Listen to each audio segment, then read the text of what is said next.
أعوذ بالله من الشيطان الرجيم بسم الله الرحمن الرحيم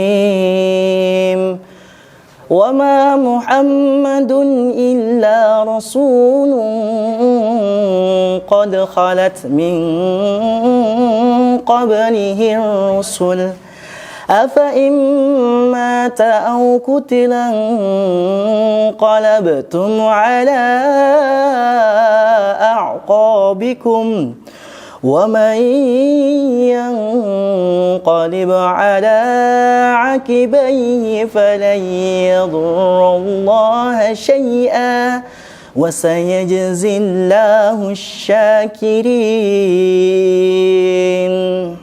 Shadaqallahul Adzim. Ayat ini sangatlah sebuah ayat yang sangat indah, punya kesan yang sangat mendalam bagi para sahabat Nabi dan seharusnya juga pada umat muslim. Tatkala kita memperingati Maulid Nabi, tentang kelahiran Nabi Muhammad, kita juga mengingat bagaimana perjuangan Nabi Muhammad.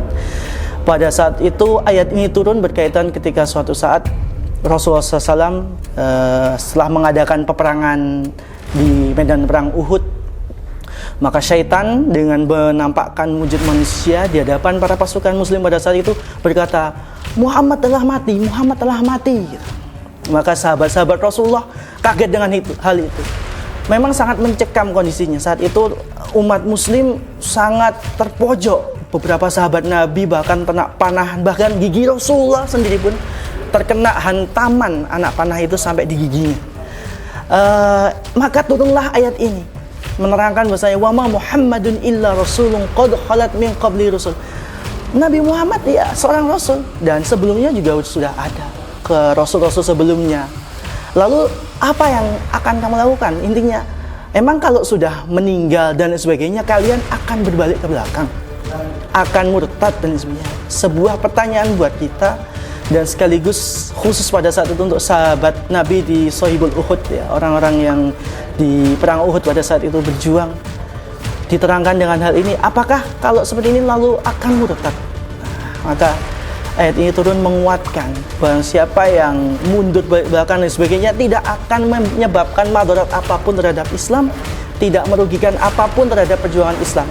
Pada hakikatnya estafet dakwah itu terus berlanjut. Maka hal ini pula yang menjadi sebuah momentum yang sangat luar biasa ketika suatu saat Umar bin Khattab ketika kematian Rasulullah SAW berteriak-teriak, siapa yang bilang Rasulullah mati? Siapa yang bilang Rasulullah mati? Sini datang pada saya, akan kupenggal dia, akan kupukul dia.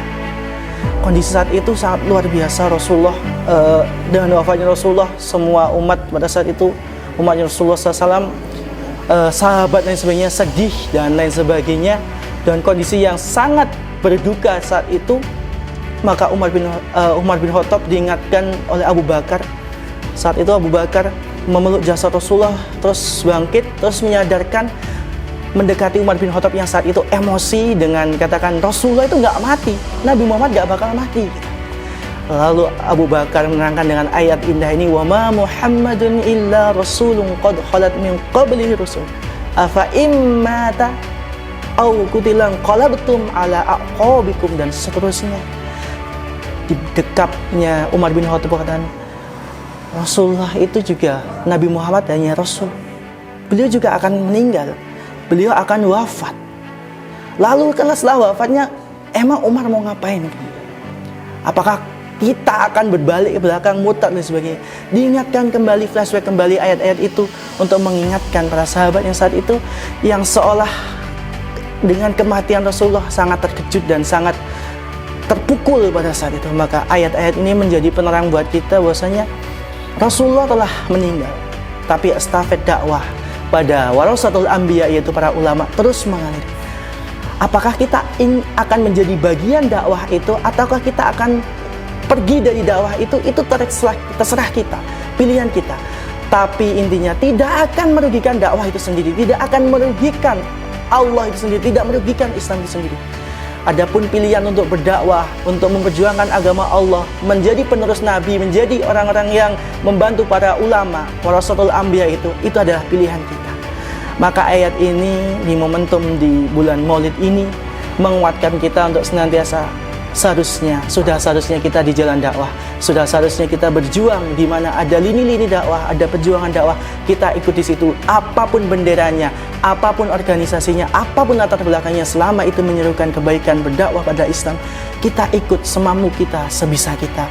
Karena dengan organisir yang baik, kebaikan yang terorganisir akan mengalahkan hal-hal yang buruk yang tidak terorganisir. Begitu sebaliknya, keburukan yang terorganisir akan mengalahkan kebaikan yang terorganisir. Sekian, wassalamualaikum warahmatullahi wabarakatuh.